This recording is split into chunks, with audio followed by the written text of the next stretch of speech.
everybody, welcome to Mount Motor. Today we'll be discussing kill switch problems and wiring. Sometimes you'll be going off-roading and you'll notice that everything's working fine.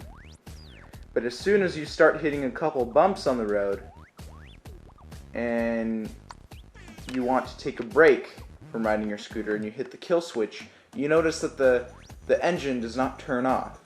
Well, that's what we're going to discuss right now. It all has to do with the wiring of the engine. Okay, I have the kill switch right there. Alright guys, I'm going to show you right now what a kill switch problem might look like. Alright, so I'm going to go ahead and start up the engine. And I want to turn off the engine, but the kill switch isn't working. I'm pressing it down and the engine's not turning off.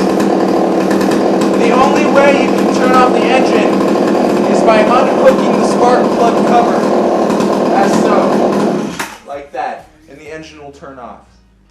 The only reason why your kill switch won't be working is because the wiring that's going into the motor is a little bit unhooked. It's unhooked. The connectivity between the two wires are not, there's no connectivity, okay? So the ignition is getting no signal to turn off the engine here.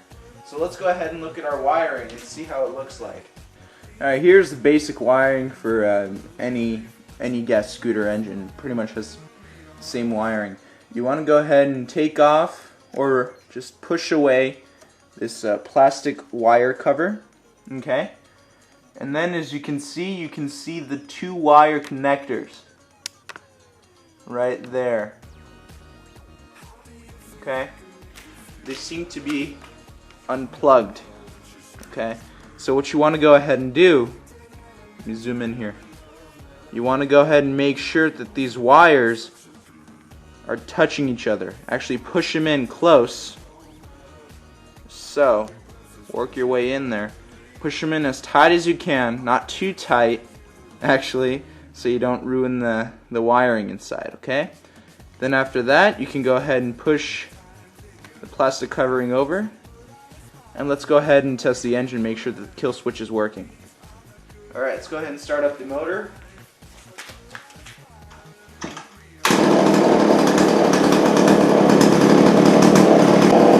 Alright, now let's go ahead and test the kill switch. As you can see, the motor is shut off right as I touch the red button here, the kill switch. So that means all the wiring is perfect. Alright? So that's pretty much how you solve your kill switch problem there. Many of you are wondering, how can this happen? How can my wires just fall apart like that or come apart?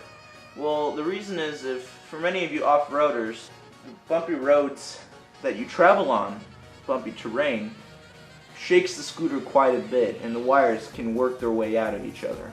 And that's why you need to, maybe once a month, take a look at your scooter, make sure all the wiring, all the bolts are tightened, because vibration is a huge, huge thing here. Alright, if you do not watch your scooter, you will find yourself in trouble. Alright, so it's very important that you do that. I've also been getting requests to show you guys how to mix gas and oil together. Okay? So basically, what I did, I went to Pep Boys, bought a 2-gallon tank. Alright? And you can also go to any, pretty much AutoZone, any auto store, maybe even a mechanic. Yeah, mechanic should definitely have these. So you want to buy either a 1-gallon or a 2-gallon tank. I bought a 2-gallon tank. And you want to buy an 8-ounce bottle of 2-stroke oil. Okay, the high performance oil for 2 strokes.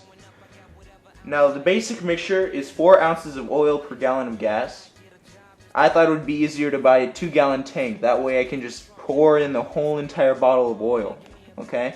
Once you've done that, once you've poured all your oil inside the tank, you want to go ahead and mix. Okay? For a good minute or so. Maybe not a minute, maybe 30 seconds. Okay? Then you'll have a pretty good oil mixture in there. Some people have different oil mixtures, but this is pretty much the basic oil mixture that you should have for your gas scooter. This works for any gas scooter. Go-Peds, Blades, Martin Monsters, Extremes. This mixture is perfect. Alright, even for leaf blowers and things like that, weed whackers. So I think this is actually a pretty good mixture, and you guys should try it out. So that's how you mix gas and oil. Alright guys, thanks for watching this video. Don't forget to visit www.mountmotor.com. And if you have any questions or comments, please go ahead and comment below on this video, or send us an email at support@mountmotor.com. I share with you my story, but you share your dollar with me. Why Covia collapsed, my account still in the negative. Verizon cut my 3G, I'm starting to think they prejudiced. Funny thing about it, I don't find the shit hilarious. I'm scared to one more, I think failure is embarrassing. I can't